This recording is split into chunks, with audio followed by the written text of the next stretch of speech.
Tým, že sme prišli do dôchodku, nevedeli by sme si predstaviť ani jeden, že by sme boli zavretí medzi štyrmi stenami. Keď sme chodili do práce, to bolo niečo iné, hej.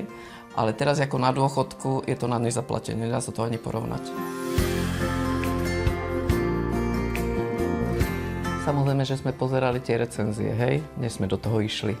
Na pracovisku som mala 2 kolegyne, ktoré mali tieto typy domov štvorizbové. Sme sa v tom utvrdili, že to je tá správna cesta. Bolo to na kľúč, aby sme nemienili stavať nejaký budovaný dom, tak aby sme sa vyhli tým stavebným prácam, tak toto bolo úplne jednoduché. My sme dali peniaze, vy ste nám dali kľúč a už to bolo. V septembri, začiatkom septembra sa začali robiť základy a koncom novembra už sme podpisovali kľúče. Keď sme toto projektovali, my sme si spravili ešte projekty, upravili sme si projekty, hlavne moja polovička do toho vrtala. Ale vždy sme sa zosúladili s tým dodávateľom a nám to spravili tak, ako sme fakticky požadovali a chceli. Vyplatilo sa až naozaj vždycky po častiach. To, čo bolo spravené, sa odsúhlasilo, vyfakturovalo. Naozaj sme zaplatili za to, čo je urobené. S tým sme boli nadmieru spokojní, nie jak iné firmy.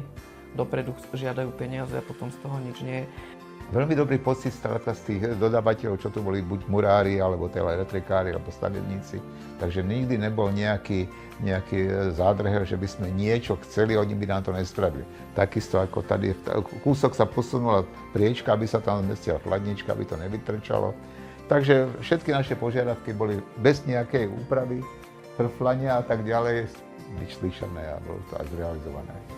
Čo sa týka nákladov, tak to sa nedá naozaj porovnať. Ja som bývala sama v trojizbovom byte a platila som dokopy nejakých 260 eur. A reálne teraz celé náklady na elektrínu, elektrina je 102 eur a 17 eur je voda. Takže je to rovných presne 119 eur. Takže to sú veškeré náklady, čo tu máme mesačné, je to ako neskutočné.